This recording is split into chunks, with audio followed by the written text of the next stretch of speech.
At the start of 2011, my boss has said, take a breather, have a little bit of a break, just a little rest. Well, that never happened. We're under sustained attack by Gaddafi's forces now. They don't want just talks now, they want action. They are using everything in their might against the Gaddafi soldiers. Okay, go. It's very, very difficult to move. There are bullets flying everywhere at the moment. The hotel now have said that we are a security risk. We've been asked to leave.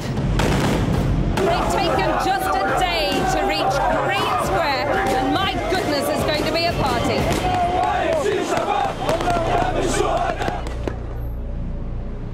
It's been an incredible year for news, don't you think? There have been riots and revolutions, royal romances and phone scandals. There have been natural disasters and economic earthquakes. There have been no end of events. 2011 is very different at the end of the year to what it was at the beginning. The world has changed, and many of us have changed along with it. It is a year to remember.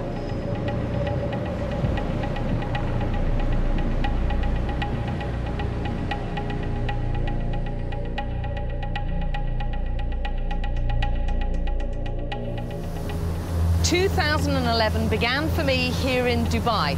It's the gateway to the rest of the world, but most specifically to the Middle East. And at that stage, no one realized just how critical events were going to be in that region.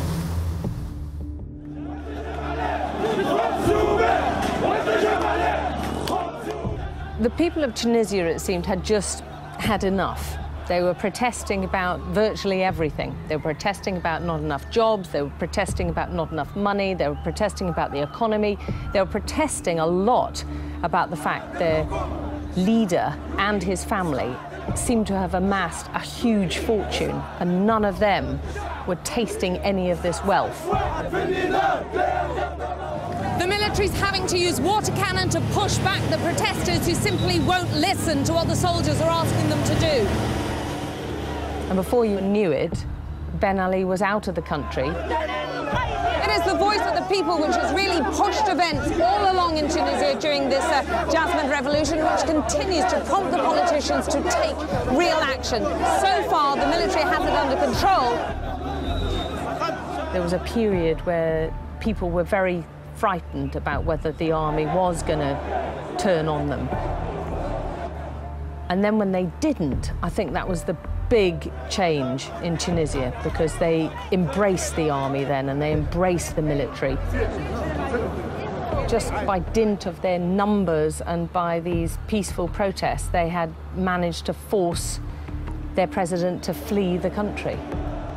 We were speaking to one group of Tunisians, and one of them said, I'm just really keen to see whether it spreads to Egypt, whether Egypt now has the courage to do something. And at that stage we thought, oh, can't see it spreading anywhere else.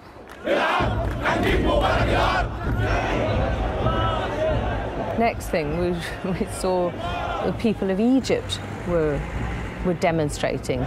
They seemed to be taking to the streets in huge numbers. In Alexandria, there'd been another big demonstration with thousands and thousands of people. The mood changed in an instant.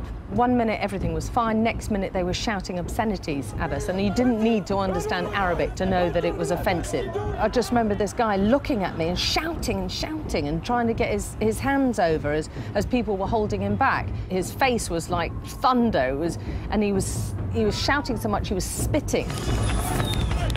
Some men helped us, and they were virtually lifting us up and carrying us into the hotel. Next minute, an APC was underneath our window, and it starts firing off over their heads to try and disperse this crowd.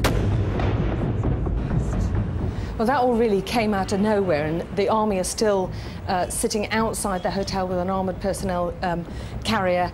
The hotel now have said that we are a security risk being in the hotel. They think the hotel is going to be attacked, and we've been asked to leave.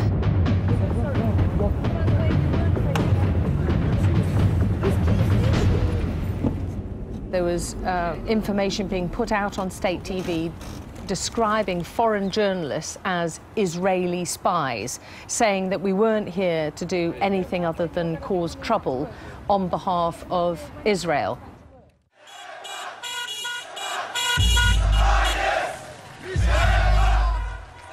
But what was happening in Cairo eclipsed everything, and everyone wanted to be there.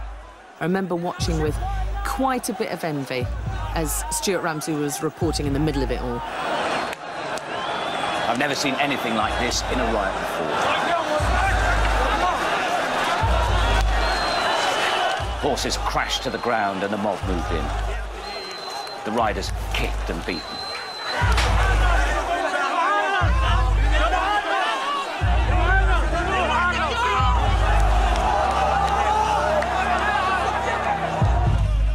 It took 18 days for Hosni Mubarak to finally go.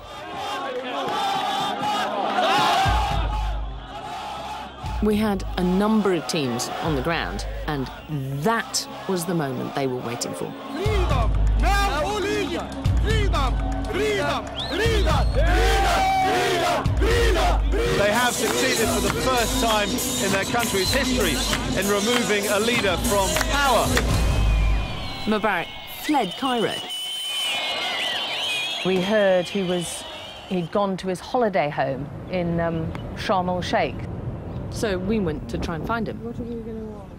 And immediately ran into trouble with his police guard. So is the president here? Why you are asking? Because everyone thinks he is here. Is that correct? Because if he is here, I'd like to talk to him. I think that the police hadn't quite read the new Egyptian script, which was that they were now a free country. They didn't have the rule of Hosni Mubarak any longer, and the people were in control. Okay, we have spent the last hour and a half in the police station with a lot of questions, a lot of phone calls. Clearly the police really unsure about what to do, and now we're being escorted back to the hotel.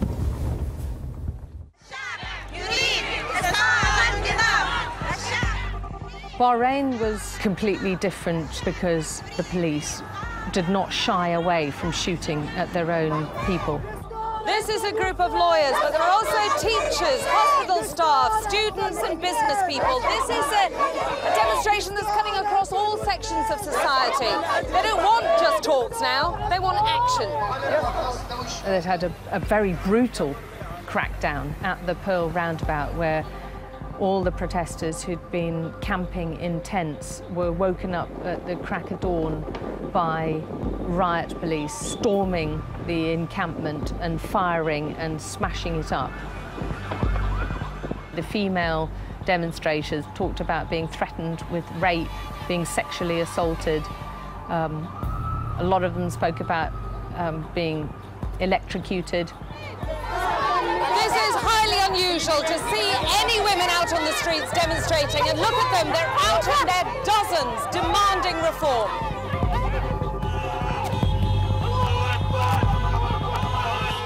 Everyone was dancing around and sort of being absolutely delirious with joy because they felt they'd reclaimed the roundabout. And within a few seconds of the protesters going back onto the roundabout, the Bahraini riot police were arriving as well from the far side. Yeah, let's just fire tear gas.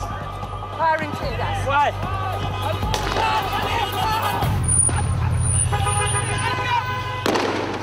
Just wait. Wait, don't go, please. Just stay. Stay. Over here, over here.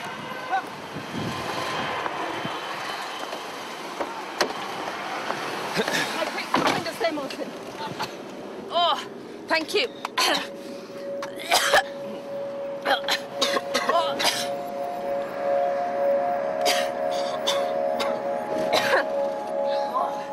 They tended to gather around the Salmania hospital because not only because this was the area where all the casualties were being taken, but also because they felt this was a safe haven.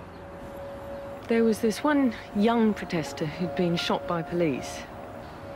They were desperately trying to save his life, and all his family and friends had gathered round his bed whilst these doctors kept on pumping his heart, desperately trying to get it to start again.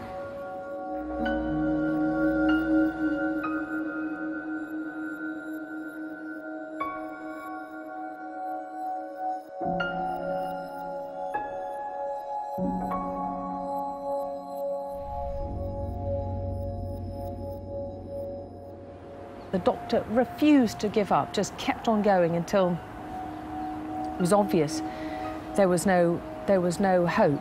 And to me, that sort of summed up everything about the doctors and nurses at that hospital, because they were utterly determined that they didn't want anyone to die.